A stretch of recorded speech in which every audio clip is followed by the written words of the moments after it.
आज हम देखेंगे electrostatic potential energy due to spherical charge distribution. तो potential energy due to sphere या स्फेरिकल चार्ज डिस्ट्रीब्यूशन, चलिए स्फेयर लिखते हैं। तो कोई अगर स्फेयर चार्ज्ड है उसकी वजह से पोटेंशियल एनर्जी क्या होता है और कैसे निकालते हैं। तो चलिए पहले हम लोग कंडक्टिंग स्फेयर की बात कर लेते हैं। कंडक्टिंग स्फेयर है,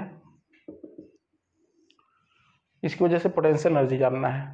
तो जब कंडक्टिंग स्फेयर होता है तो अगर इस पर कोई भी चार्ज होगा तो हमें पता है कि all the charges comes on the outer surface. Conducting sphere है, इफ टोटल चार्ज इस पर कैपिटल क्यू है तो चार्ज कहाँ आ जाता है, आउटर सरफेस पे। और हमें पता है कि पोटेंशियल एनर्जी का जो डिफिनीशन है वो क्या है, पोटेंशियल एनर्जी का डिफिनीशन है charge work done in bringing charges from infinity to given configuration. तो जब चार्ज को हम इनफाइनाइट से ला के रखे होंगे इस पे, जो टोटल वर्क किए होंगे वही होगा इसका पोटेंशियल एनर्जी। तो एक एक चार्ज को, मतलब कि छोटे छोटे पॉइंट चार्जेस को टोटल इनफाइनाइट से ला के स्फीयर के रखने में, सरफेस पे रखने में जो हमें वर्क करना पड़ा होगा, that is the potential energy of configuration. तो कैसे करेंगे, तो मान लेते हैं कि इस प्रोसेस में चार्ज को लाने में, सरफेस पर रखने के प्रोसेस में किसी समय स्फीयर पे क्यू चार्ज आ चुका है ना, स्फीयर पे किसी टाइम पे स्मॉल क्यू चार्ज आ चुका है और हमें टोटल कितना चार्ज लाना है फाइनली, कैपिटल क्यू। तो ये स्फीयर है, इसका चार्ज कैपिटल क्यू है, इस स्फीयर का रेडियस है कैपिटल आर। तो इस प्रोसेस में क्यू चार्ज आ चुका है और स्फीयर कितने रेडियस का बन चुका है, आर रेडियस का, मतलब स्फीयर तो ढांचा पे ही चार्ज, स्फीयर बना बनाया है, इसके ढांचे पे हमें चार्ज को लाके रखना है इसके सरफेस पे। तो क्यू चार्ज आ चुका होगा तो इसका पोटेंशियल क्या होगा सरफेस का, तो जो सरफेस का पोटेंशियल होगा वो क्या होगा, k q by r, that is q by 4 pi epsilon 0 capital R होगा। और क्यू चार्ज आ चुका है, फर्दर डी क्यू चार्ज और लाने में ना, छोटे छोटे चार्जेस को लाते हैं तो डी क्यू चार्ज और लाके रखने में अगर एक्सटर्नल एजेंट को डी डब्ल्यू वर्क करना पड़ा होगा तो व्हाट इज डी डब्ल्यू, तो we define work done by external agent equals to charge into final potential minus initial potential. क्योंकि चार्ज को कहां से ला रहे हैं, इन्फिनिटी पे, कहां पे ला के रख रहे हैं, सरफेस पे। तो ये कितना हो जाएगा, वैल्यू रख देंगे सरफेस का पोटेंशियल, इन्फिनिटी का पोटेंशियल क्या होता है, 0 होता है। तो ये आ जाएगा Q D Q by 4 pi epsilon 0 capital are. ठीक है, तो इसका मतलब टोटल वर्क डन जो हो जाएगा, इसी तरीके से छोटे छोटे चार्जेस को लाएंगे और हमेशा जब चार्ज लाएंगे तो हर पॉइंट पे पोटेंशियल क्या होगा, हर नए चार्ज का नया पोटेंशियल होगा, हर नए चार्ज पे लाने में नया पोटेंशियल होगा। तो हमें सीधे नहीं निकाल सकते, हमें इंटीग्रेट करना ही पड़ेगा। तो 1/4 पाई एप्सिलॉन 0 आर कॉमन हो जाएगा, integral of Q D Q, और कहाँ से कहाँ चार्ज को लाना है, 0 से लेके कैपिटल क्यू तक। तो एक्स डी एक्स का इंटीग्रेशन क्या होता है, एक्स स्क्वायर बाई 2, तो क्यू डी क्यू का क्या हो जाएगा, क्यू स्क्वायर बाई 2, और क्यू की जगह कैपिटल क्यू रख देंगे तो आंसर आ गया q square by 8 pi epsilon 0 r. ठीक है, तो ये हमारा वर्क डन है और by definition work done is also potential energy. Work done by external agent is defined as potential energy. तो पोटेंशियल एनर्जी किसी कंडक्टिंग स्फीयर का कितना आया, q square by 8 pi epsilon 0 आ रहा है। जब आपको कैपेसिटर बताएंगे तो इसी को क्यू स्क्वायर बाई 2c से कंपेयर करेंगे तो c कितना आ जाएगा, 4 पाई एप्सिलॉन 0 आर आ जाएगा। ठीक है, आराम से नोट कर लीजिए। ठीक है, कंडक्टिंग स्फीयर चाहे सॉलिड हो चाहे हॉलो हो, कंडक्टिंग स्फीयर चाहे सॉलिड हो चाहे हॉलो हो, पोटेंशियल एनर्जी क्या हुआ, q square by 8 pi epsilon 0 r. क्योंकि सॉलिड हो चाहे हॉलो हो, चार्ज कहाँ होता है, सरफेस पे ही होता है। तो कोई कंडक्टर है, इसके अगर चार्ज क्यू है तो इसका पोटेंशियल एनर्जी ये हुआ। लेकिन अगर कोई कंसंट्रिक हो, कंसंट्रिक स्फेरिकल सेल है, कंसंट्रिक स्फेरिकल सेल है, इसका हमें पोटेंशियल एनर्जी निकालना है इस कन्फिग्रेशन का। मान लेते हैं कि एक स्फेयर है और एक दूसरा स्फेयर है, दोनों कंसंट्रिक हैं। इस पे Q1 चार्ज, इसका रेडियस R1 है, इस स्फेयर पे Q2 चार्ज है, ये रेडियस R2 है। कंसंट्रिक स्पेरिकल सेल, और जो भी बात अभी कर रहे हैं वो कंडक्टिंग की ही बात कर रहे हैं, ये दोनों कंडक्टिंग हैं, कंडक्टर्स हैं। तो Q1 वाले का चार्ज कहाँ होगा, इसके आउटर सरफेस पे, और जो Q2 वाला का चार्ज होगा इसके आउटर सरफेस पे होगा। हाँ, इंड्यूस माइनस होगा प्लस होगा, लेकिन नेट यहाँ मिला के क्या होगा, इसके इनर पे हो जाएगा माइनस Q2 और आउटर पे हो जाएगा प्लस Q2, ठीक है। तो जो टोटल चार्ज होगा ये Q2 ही होगा। चलिए, तो यहाँ पर ध्यान से देखना है कि पोटेंशियल एनर्जी के कितने टर्म आएंगे, पोटेंशियल एनर्जी के 3 टर्म आएंगे।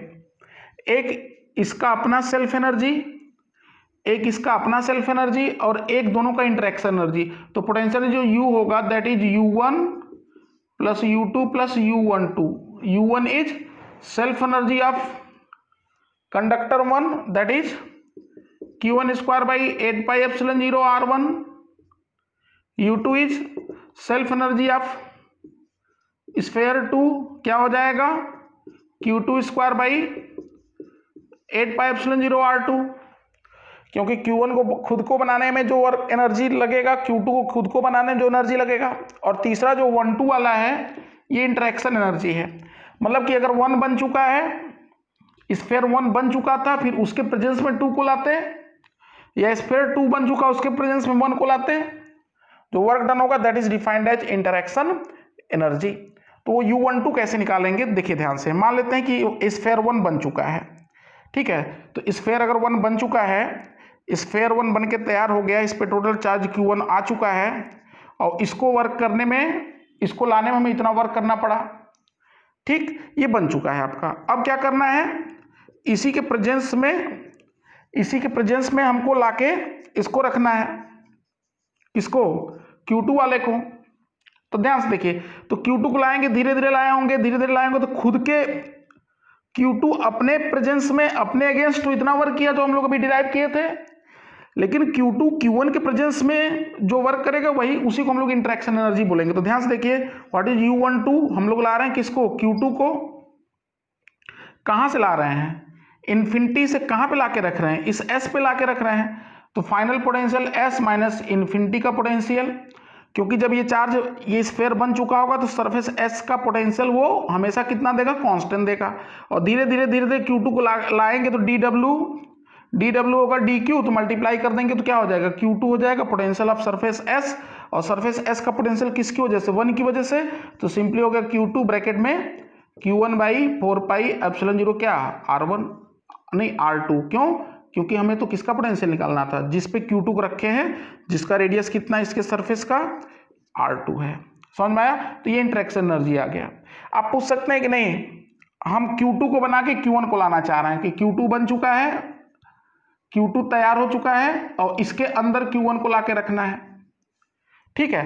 तो अगर सेकेंड अप्रोच करेंगे, U21 करेंगे, तो भी क्या आएगा, अब किसको ला रहे हैं, Q1 को ला रहे हैं, कहाँ से, इनफाइनाइट से। तो ध्यान से देखिए, charge into final potential minus initial potential. अब S किसका पोटेंशियल है, Q1 वाले सरफेस का, किसकी वजह से, Q2 की वजह से। और अंदर स्फेयर कितना पोटेंशियल देता है, अंदर के आप किसी पॉइंट पे स्फेयर कोई भी उतना ही पोटेंशियल देता है जितना खुद के सरफेस पे होता है।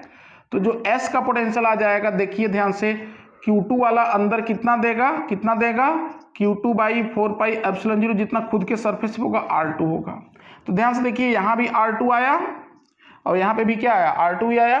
तो रिजल्ट क्या है, दोनों पे रिजल्ट सेम आया, कोई फर्क नहीं पड़ा। मतलब टोटल जो एनर्जी आ जाएगा, टोटल एनर्जी आएगा U1 plus U2 plus U12, where U1 is Q1 square by 8 pi epsilon 0 R1, U2 is Q2 square by 8 pi epsilon 0 R2, and U12 is Q1 Q2 by 4 pi epsilon 0 R1 into R2। तो U12 का value कितना आ गया, Q1 Q2 by 4 pi epsilon 0 R1 into R2। इसी तरीके से अगर 3 concentric sphere होते तो कितना टर्म आता, 3 सेल्फ आता, 3 सेल्फ एनर्जी आता, और 3 क्या आता, इंटरेक्शन, 1 का 2 से, 1 का 3 से, 2 का 3 से। और ध्यान से देखिए कि इंटरेक्शन एनर्जी में वही Q1 Q2 बाई R होगा, लेकिन R कौन सा लेंगे, बाहर वाले स्फेयर का लेंगे, ठीक है।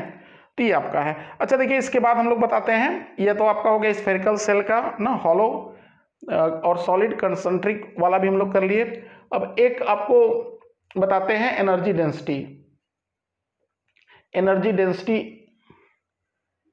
ये तो हम लोग प्रूव करेंगे कैपेसिटर में, एनर्जी डेंसिटी इन इलेक्ट्रिक फील्ड, इसका प्रूफ जो है वो कैपेसिटर में हम बताएंगे। फिलहाल ये जानिए कि energy density du by D जो होता है, du बाई डी होता है हाफ एप्सिलॉन 0 ई स्क्वायर होता है। This is energy density in space at a point where electric field is E, इसको बोलते हैं energy per unit volume. This is energy per unit volume in space where there is electric field how much E ना, या in electric field E, in electric field E. जैसे मान लेते हैं कि अगर एक पूछें आपसे क्वेश्चन कि एक क्यूब है,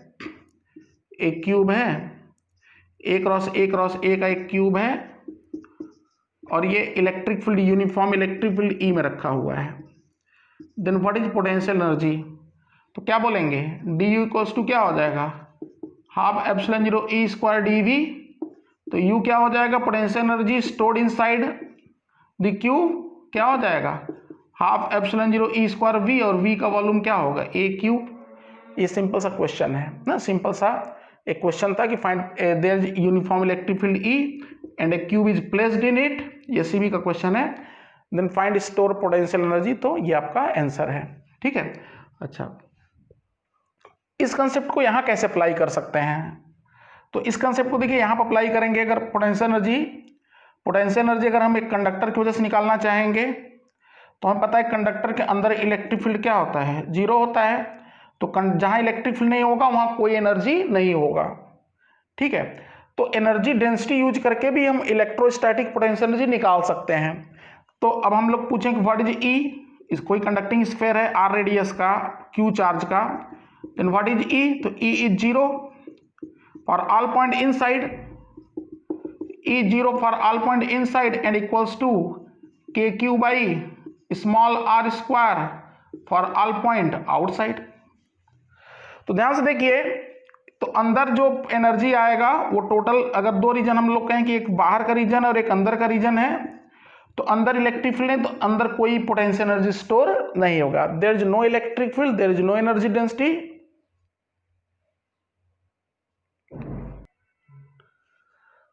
अंदर कोई एनर्जी नहीं है, there is no electric field, there is no energy. ठीक है, तो बाहर की बात अगर करेंगे तो बाहर जो फील्ड है वो कैसा फील्ड है, वेरिएबल फील्ड है। इसका मतलब कि इलेक्ट्रिक फील्ड वेरी करेगा तो वहाँ एनर्जी डेंसिटी भी क्या करेगा, वेरी करेगा। ठीक है, तो जब एनर्जी डेंसिटी वेरी करेगा तो हम लोग क्या करेंगे कि हर यहाँ पूरे स्फेयर के जो इलेक्ट्रिक फील्ड है उसको हम लोग इनफाइनाइट पार्ट में डिवाइड कर लेंगे। समझिए बात को, इंपॉर्टेंट तरीका बता रहे हैं आपको ना, alternate method to find potential energy due to conducting sphere. तो अंदर कोई फील्ड नहीं है, बाहर फील्ड है, लेकिन जो बाहर फील्ड है वो वेरिएबल फील्ड है, तो वेरिएबल एनर्जी डेंसिटी है। तो ऐसा करते हैं कि एक एक्स रेडियस का और dx मोटा क्या ले लेते हैं, चारों तरफ एक स्फेरिकल सेल ले लेते हैं, इसके चारों तरफ एक x रेडियस का और dx थिकनेस का एक स्फेरिकल सेल ले लिए। तो जब स्फेरिकल सेल ले लेंगे dx थिकनेस का, तो इस स्फेरिकल सेल का जो वॉल्यूम dv होगा वो क्या हो जाएगा, वो हो जाएगा 4 पाई एक्स स्क्वायर dx, और x दूरी पे जो फील्ड होगा वो क्या होगा, जो x दूरी पे जो फील्ड होगा वो क्या होगा, q बाई 4 पाई एप्सिलॉन 0 क्या हो जाएगा, एक्स स्क्वायर हो जाएगा।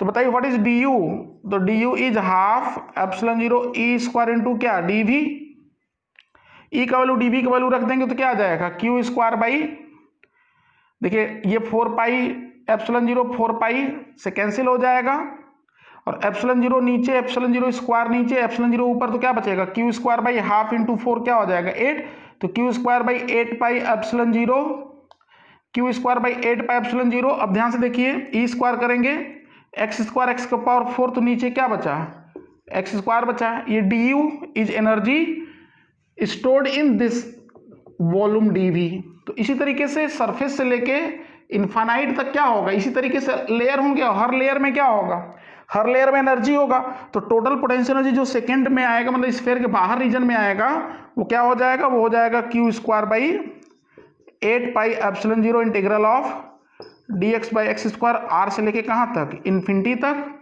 क्योंकि ये आर से शुरू हुआ इन्फिनिटी, अंदर तो कोई एनर्जी ही नहीं है, तो क्या हो जाएगा, देखिए 1 बाई एक्स स्क्वायर का इंटीग्रेशन क्या होगा, 1 बाई एक्स स्क्वायर का माइनस 1 बाई एक्स, और आर से इन्फिनिटी तो क्या हो जाएगा, minus common 1 by infinity minus 1 by r, minus minus plus हो जाएगा, तो फाइनल आंसर क्या है 1 बाई आर, तो ये हो गया आर इन, तो फाइनल आंसर आएगा q square by 8 pi epsilon 0 r. तो ये पोटेंशियल एनर्जी निकालने का एक अनदर अल्टरनेट मेथड है, नोट कर लीजिए आराम से।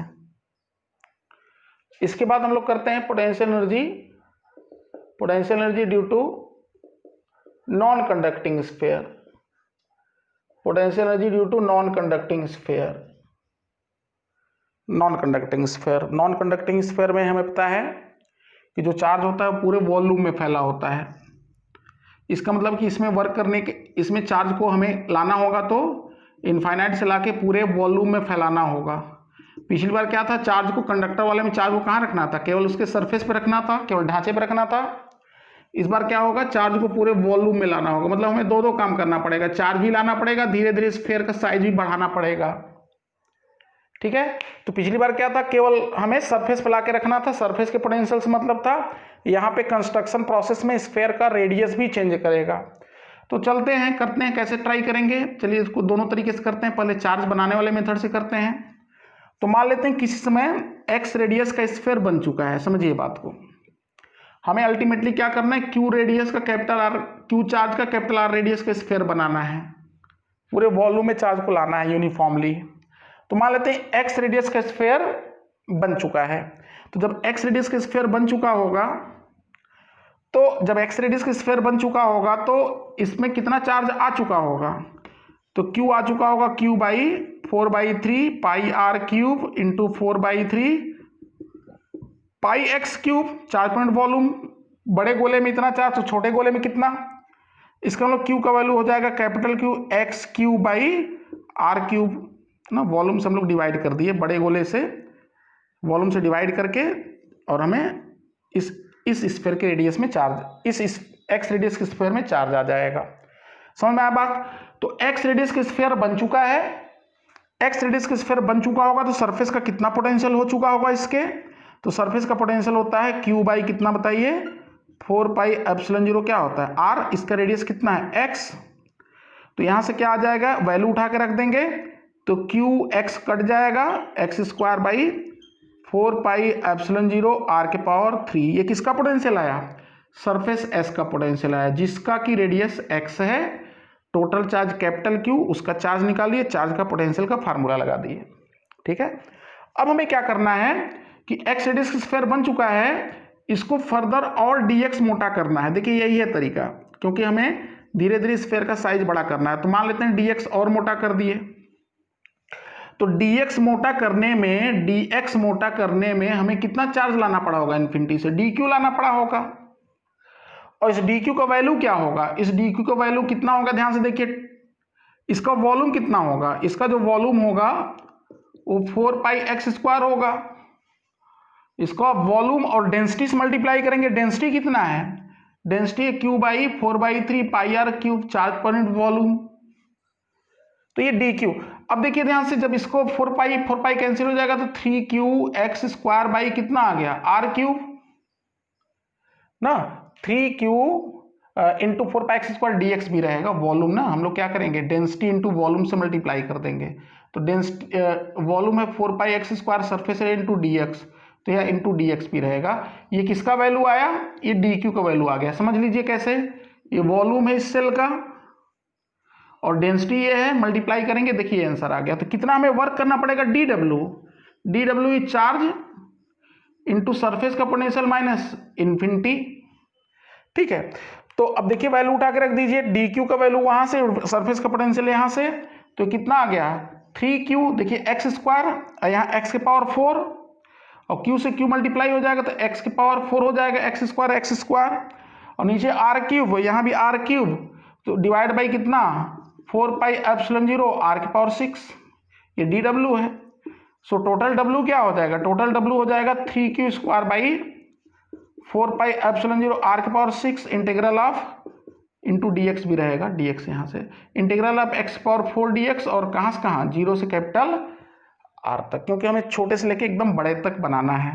तो इसका इंटीग्रेशन का वैल्यू क्या हो जाएगा, x की पावर 5/5 वैल्यू रख देंगे तो r की पावर 5/5, 5 इंटू 4 क्या हो जाएगा 20, और r की पावर 5 कट के फाइनल आंसर क्या आ गया, फाइनल आंसर आ गया जो work done is same as potential energy, तो फाइनल आंसर आ गया 3q² बाई 4 इंटू 5 20, तो 3q² by 20 pi epsilon 0 capital R। तो ये बहुत ही इंपॉर्टेंट क्वेश्चन है पोटेंशियल एनर्जी का, तो याद कर लीजिए 3q² by 20 pi epsilon 0 R होता है potential energy due to non conducting sphere having total charge capital Q in radius R uniformly distributed. तो ये तरीका नोट कर लीजिए, फिर इसके बाद बताते हैं आपको दूसरा वाला हाफ एप्सिलॉन 0 E² वाला। चलिए इसका दूसरा तरीका बताते हैं। दूसरे तरीके में वही जो बताए थे हाफ एप्सिलॉन 0 E² वाला मेथड। तो मान लेते हैं कि यहाँ पे चार्ज पूरे वॉल्यूम में है भरा हुआ, ठीक है, चार्ज पूरे वॉल्यूम में भरा हुआ है। तरीका सीखना है ये जस्ट नॉलेज के लिए ना। तो अब इसमें इलेक्ट्रिक फील्ड का वैल्यू क्या होता है, इलेक्ट्रिक फील्ड का जो वैल्यू होता है यहाँ पे देख लीजिए साइड में, इलेक्ट्रिक फील्ड का वैल्यू होता है अंदर वाले पॉइंट्स पे qx by 4 pi epsilon 0 r, qx by 4 pi epsilon 0 r की पावर 3, ये हम लोग पहले भी कर चुके हैं, for all point inside and equals to q by 4 pi epsilon 0 x² for all point outside, ये अंदर के लिए बाहर के लिए। तो एनर्जी भी क्या होगा, एनर्जी भी इसी तरीके से। तो ऐसा करते हैं कि हम लोग x रेडियस का एक dx थिकनेस का क्या ले लेते हैं, सेल ले लेते हैं, जैसे पिछले वाले में किए थे। तो पहले इनसाइड निकालते हैं, energy inside, potential energy inside, potential energy inside. तो कितना आ जाएगा, du का वैल्यू क्या होता है, हाफ एप्सिलॉन 0 E² dv होता है, और E अंदर कितना है, इतना है, तो ये हो जाएगा q² बाई 8 पाई एप्सिलॉन 0, हाँ नहीं स्क्वायर करेंगे तो 4 into 4 16 into 2 32, q² by 32 pi epsilon 0, और dv का वैल्यू क्या होगा, वॉल्यूम dv क्या होता है 4 पाई x² इंटू dx होता है, सेल का वॉल्यूम, इस छोटे से सेल का वॉल्यूम dv, x रेडियस का कितना मोटा dx, किसकी बात कर रहे हैं, अंदर की बात कर रहे हैं। हमें पता है कि du बाई dv क्या होता है, हमें पता है कि du बाई dv का वैल्यू क्या होता है, हाफ एप्सिलॉन 0 E² होता है, E is electric field at that particular point and du by dv is energy density. So du का वैल्यू क्या हो जाएगा, half epsilon 0 E² dv, du value 4 पाई, ठीक है, स्क्वायर पाई कट जाएगा, कितना आ जाएगा q² बाई 32 पाई एप्सिलॉन 0, और यहाँ पे आ जाएगा dx बाई ध्यान से देखिए इलेक्ट्रिक फील्ड करेंगे, ठीक है, तो ऊपर कितना हुआ x², नीचे कितना हुआ x की पावर 4, तो क्या बचेगा अगेन x² बचा। सो u अंदर कितना हो जाएगा, u1 जिसको हम लोग इंटीरियर की बात करेंगे ना, इनसाइड फर्स्ट रीजन में, मतलब स्फीयर के अंदर, इनसाइड स्फीयर, तो जो u1 आएगा वो आएगा q² by 32 pi epsilon 0, q² by 32 pi epsilon 0 integral of dx by x², कहाँ से कहाँ, हमें कहाँ से कहाँ ले जाना है, हमें अंदर के पॉइंट्स पे, अच्छा गड़बड़ हो गया क्या, E² का इंटीग्रेट करें तो क्या आ जाएगा, E² का इंटीग्रेशन ये अंदर वाला करना है ना, तो E² रखेंगे तो कितना आ जाएगा x की पावर x² होगा, ठीक है, तो dx, तो ये x² होगा, और dv की वैल्यू क्या होगा 4 पाई, dv वैल्यू क्या होगा 4 पाई, तो यहाँ पे आ जाएगा r की पावर 6, देखिए ये r की पावर 6 है और r की पावर 6 है, r की पावर 6 है, और ये x² है, E² और dv, तो x² क्या हो जाएगा x की पावर 4 हो जाएगा, तो ये हो जाएगा x की पावर 4 dx, और इंटीग्रेट कहाँ से करना है, 0 से लेके कैपिटल R तक, और जब स्क्वायर करेंगे तो देखिए 4 इंटू 4 हाफ एप्सिलॉन 0 E² कर रहे हैं, तो 4 और 4 ना, तो 4 नीचे 16 ऊपर 4 क्या हो जाएगा 1/8 इंटू 2, तो यहाँ 8 पाई ही रहेगा, ये आ जाएगा ना। तो q square by 8 pi epsilon 0, q square by 8 pi epsilon 0 r के पावर 6 रहेगा। और जब इसको इंटीग्रेट करेंगे तो क्या आएगा, एक्स की पावर 4 का इंटीग्रेशन क्या होगा, एक्स की पावर 5/5, तो आर रख देंगे तो आर की पावर 5/5, तो 5 इंटू 4 8 क्या होगा 40, और ऊपर आर के पावर 5 नीचे आर के पावर 6, तो कट के नीचे क्या बचेगा q square by final answer is 40 pi epsilon 0 r आया कहाँ पे, इनसाइड। ठीक है। और जब बाहर की बात करेंगे, बाहर के पॉइंट पे इलेक्ट्रिक फील्ड क्या आता है, same as point charge capital Q कहाँ पर रखा हुआ, प्लेस्ड एट सेंटर। इसका मतलब चाहे सॉलिड स्फीयर हो, चाहे हॉलो हो, चाहे कंडक्टिंग चाहे नॉन कंडक्टिंग, बाहर के पॉइंट पे इलेक्ट्रिक फील्ड जो कंडक्टर में आता था वही नॉन कंडक्टर में आएगा। इसका मतलब अगर आउटसाइड आपको निकालना है पोटेंशियल एनर्जी, तो आप बिना डायरेक्ट कर सकते हैं, जैसे पिछले में किए थे हाफ एप्सिलॉन 0 ए स्क्वायर, यहाँ भी करेंगे सेम इलेक्ट्रिक फील्ड, सारा इलेक्ट्रिक फील्ड भी वही, तो एनर्जी भी वही आना चाहिए। तो क्या आएगा बाहर के लिए, जो पिछले में आया था कंडक्टर वाले में, क्या आंसर लिखेंगे Q square by 8 pi epsilon 0। तो टोटल जोड़ेंगे तो इनसाइड और आउटसाइड दोनों जोड़ के u1 प्लस u2 और 1/40 प्लस 1/8 देख लेते हैं, 1/40 प्लस 1/8, 40 हो गया एलसीएम, तो यहाँ आ जाएगा 1 प्लस ये आ जाएगा 5, 6/40 और 6/40 मतलब कितना आ जाएगा 3/20। देखिए यही तो आया 3/20, इसलिए मिटाए नहीं थे। तो कितना आया 3/20 आ जाएगा, तो 3q square by 20 pi epsilon 0 r आया। ये पोटेंशियल एनर्जी किसकी वजह से, नॉन कंडक्टिंग स्फीयर की वजह से। ठीक है, आराम से आप नोट कर लीजिए। ठीक, तो इसके बाद हम लोग कंडक्टिंग स्फीयर हो गया, इसके बाद हम लोग मल्टीपल प्लेट का केस डिस्कस करेंगे, कंडक्टिंग मल्टीपल प्लेट, क्योंकि मल्टीपल प्लेट से फिर हम किस में जाएंगे, कैपेसिटर में जाएंगे ना। आराम से सारी बातों को आप नोट कर लीजिए। ठीक।